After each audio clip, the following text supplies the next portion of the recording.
Okay, so pag-usapan naman natin ngayon yung mga napabalita recently na mga ah, celebrities na nag-aakusa sa mga executives at mga makakapangyarihang tao sa showbiz industry, sa mga networks na sila ay napagsamantalahan ng mga nasabing makakapangyarihang tao na ito. Okay, so nagkaroon ng Senate hearing kamakailan, nakailang Senate hearing na ata to, hindi ko na maalala kung ilan, pero in the most recent hearing, itong si Gerald Santos na isang singer ay naglantad ng kanyang storya na siya ay na-rape noong isang malaking tao sa isang television network noong siya ay 15 years old pa lang. So that was like in 2005 ata or 2004, and hindi siya nakapalag basically. And dahil doon sa nangyaring paglantad noong anak ni Nino Mulak na si Sandro Mulak na nag-aakusa rin sa dalawang TV executives ata, TV executives ba, basta mga officials doon sa GMA network ng sexual assault din. Okay, so dahil doon nagkaroon ng loob itong si Gerald Santos na kaya panoorin natin yung kanyang testimonya nito sa Senado. Yun po, Your Honors. Actually, ako po ay hindi po na-harass, Yun. hindi po na-abuse. I thought you were harassed. Ako po ay na-rape po. Na-rape? Na-rape po ako, Your Honor. Yung musical director? Yes po. Kasi there are a lot of definitions of rape. You know. How did you say it's rape? Handa po akong ikwento po dito yung nangyari. Pero ako po ay natatakot. Okay. So, isa sa mga naging linyahan nitong balita na ito ay itong pagiging apathetic dito sa pinagdaanan nitong si Gerald Santos at ni Sandro Mulak, na parang naakusahan sila ng victim blaming base doon sa tono ng kanilang pagtatanong, base doon sa mga tanong nila, at base doon sa pagtrato nila doon sa mga nag-aakusa na parang masyado siyang skeptical. Ganun ang tono at walang simpatya, na parang minsan parang hinaharas niya pa yung mga nagreklamo. Although, I would say na nandun din, present din doon yung ilang naakusahan, di ba? Na mga tao, yung isa nga na ano pa, na cite in contempt pa, di ba? So, patas naman, parehas suplado itong si Jinggoy Estrada doon sa mga tao nandun na sangkot. Although on a later press conference, eto, nagpahayag naman si Jinggoy ng ganito. I understand that my recent questionings in the Senate hearing gave the public impression of me being harsh, insensitive, and apathetic. It was never my intention to victim blame or humiliate those who have come out to disclose the tragic realities happening in the movie industry or the entertainment industry, but rather to address a systemic issue that has been hurting our artists and workers. Ngayon, okay, so wala naman daw siyang intensyon na magpahiya at saka mag-victim blame. Pero medyo dun sa line of questioning niya kasi napuput on the spot yung mga akusado at saka yung mga nag-aakusa. So, I suppose hindi ko naman this is just criticism dun sa diskarte niya ng pagtatanong. Kasi unang-una traumatic yung mga pinagdaanan na ganun. Pag na-rape ka, siguro sa mga lalaki, kasi marami mga nakikinig dito sa channel na mga lalaki. Kumbaga, mahirap tayong maka-relate doon sa naramdaman ng isang taong nagahasa. 'Di ba? So, imagine mo na lang na parang kasi usually ang rape ay nangyayari sa mga babae. Pag sinabing rape, may isip mo babae na binahasa ng lalaki. Pero sa totoo lang, ang mga lalaki ay biktima rin ng rape. Malaking porsyento ng mga lalaki ang nakaranas din ng rape. Di ba? Kadalasan noong sila ay mga teenager pa lang, mga bata. Di ba? Kung kailan hindi pa nila kayang lumaban sa isang tao na mas matanda sa kanila, na may mas kapangyarihan sa kanila at mas may kumbaga kailangan niya pa ang taong yun sa buhay niya para mag-survive. Di ba? Kumbaga meron silang control sa buhay noong isang lalaki o babae. Okay, so hindi lang pang babae ang rape. Hindi lahat ng kasarian ay maaaring makaranas ng rape. Kahit babae, lalaki, bakla, tumboy, baboy. Diba? So, kumbaga, kahit ano pang kasarian mo, to be raped is unimaginable. Imagine mo na wala kang magagawa na bababuyin yung katawan mo ng isang tao na mas malakas sa'yo. Tapos, hindi ka makakapalag. Diba? Ganoon. O kaya wala kang magawa, wala kang kapangyarihan para lumaban, para pigilan yung paglakastangan sa iyo bilang isang tao.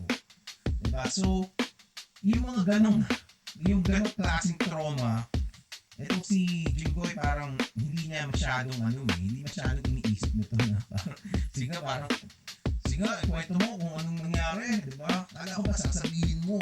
Kaya ka punta dito dahil sasabihin mo yan di ba? So, naintindihan ko na parang siguro sa isip niya, nung nagdesisyon itong mga nagrereklamo na to na pumunta sa Senate, kumbaga handa na silang sabihin lahat ng detalye, lahat ng nitty-gritty. Siguro yun ang naiisip niya, di ba? Kasi yun ang ina-expect niya daw, lalo na dun kay Sandro Mulak na binanggit niya yun. Di ba?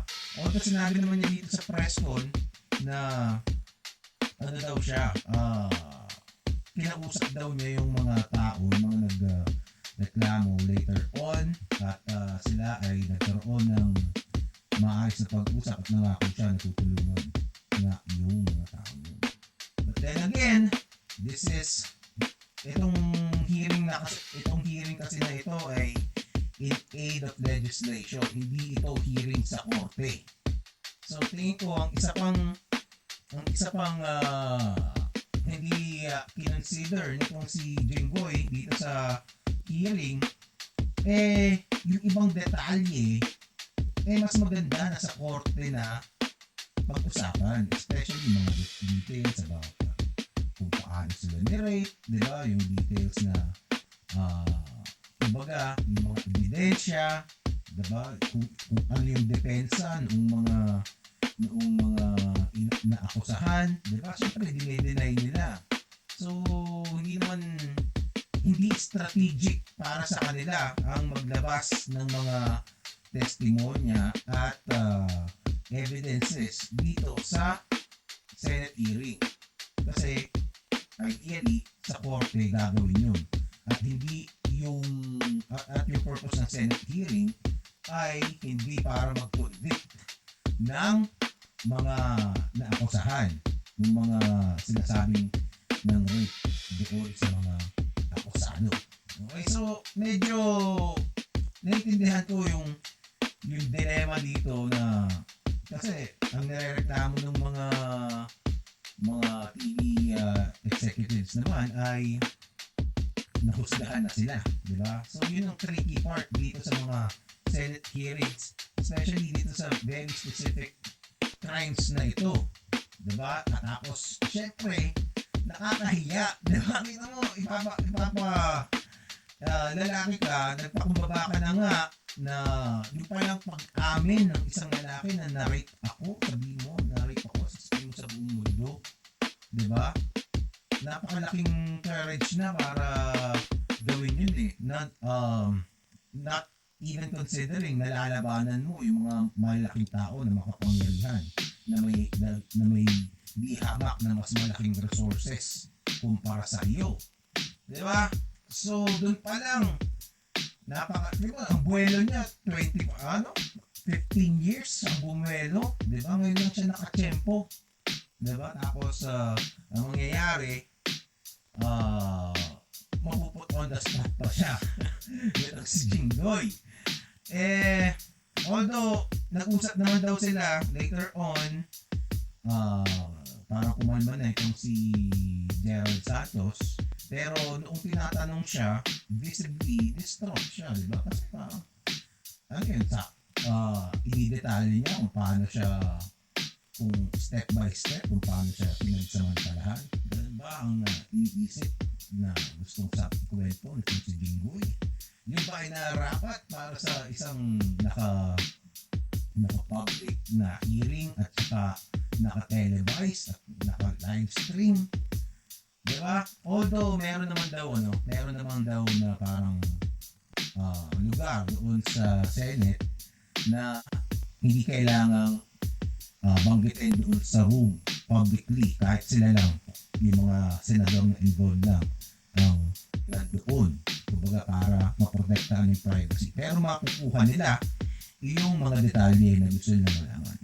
Okay, but then again, itong kaso na to, ultimately ang magde-decide kung guilty or not guilty yung mga inakusahan nitong sina Gerald Santos at Sandro Mulak at saka yung sa TV5 na Split Ginkgo, di ba? Inakusahan ni Talent. kung saan pinagtanggol siya ni Rafi Tulfo naman doon. So, this is obviously a recurring problem na nandyan na sa industriya ng showbiz. And katulad din yung sinabi ni Senator Estrada, being one of the senators that came from show business, di ba? Hindi lang sa mga lalaki nangyayari yung ganyang klaseng pagsasamantala, mga sexual harassment, sexual abuse. Diba? Kung sa lalaki nga nangyayari, di lalo pa doon sa mga babae. Doon sa mga artista na sumikat dahil in exchange of sexual favors, may mga hindi sumikat dahil tinanggahan nila yung mga sexual advances noong mga boss. Meron namang mga sumikat na meron namang mga tinanggap pero hindi pa rin sumikat. Diba? So, ito ay problema sa show business. Actually, hindi lang dito sa Pilipinas but I would bet all over the world. And isa sa mga pinakamalaking kwento about this ay yung mga sa Hollywood, itong si Harvey Weinstein. Isa siya sa mga pinakamalaking producers sa Hollywood. Siya yung producer ng Kill Bill. Ano pangalan ng ano niya? Miramax, di ba?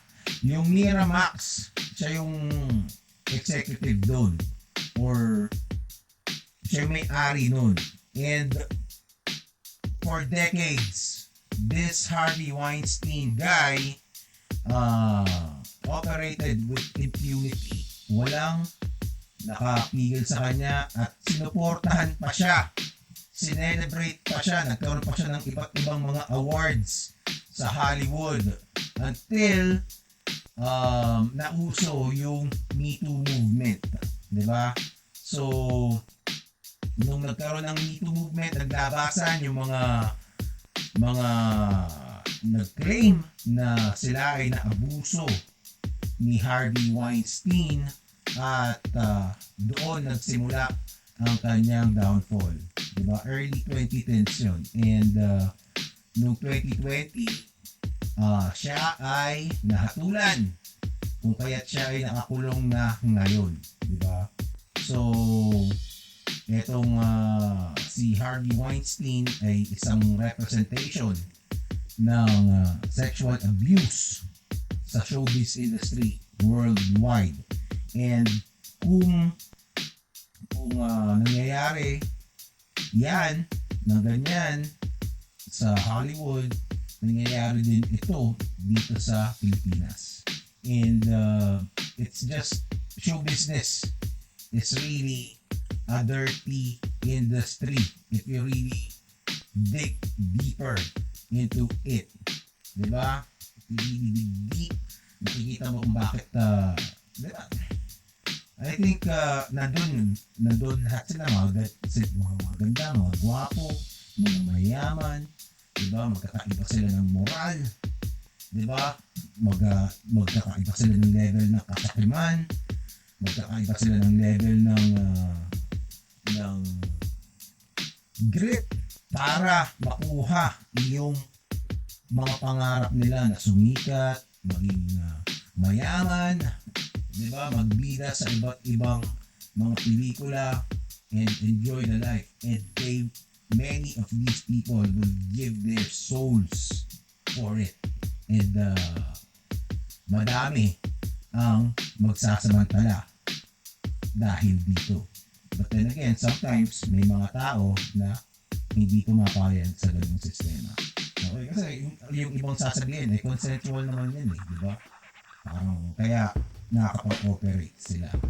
Kasi kung sino nga ba naman ikaw, di ba? Kung willing ka na magpatira, di ba? Doon sa producer, kapalit nung pagbibida sa isang pelikula o isang teleserye, di ba? Kung wala lang naman sa'yo, actually, yun ang nuance doon. Yun ang paano mo pipigilan yun. So, pag gano'n ang sistema, kung may ilan na pumapayag, so itong mga producer, malamang lumalakas ang loob, ay makapumayag dito. Tapos, yun nga lang, makakatsamba sila ng katulad ni Santo Mulak, na papasinado sila. Diba? So, I don't know kung ano ang mga batas na gagawin itong mga senador na to. Kasi sabi ni Jinggoy, meron daw silang mga na-draft. And ilalabas daw nila soon kung ano yung mga maaaring steps. Probably to address show business sexual harassment specifically. Diba? So, yun lang. Paalam.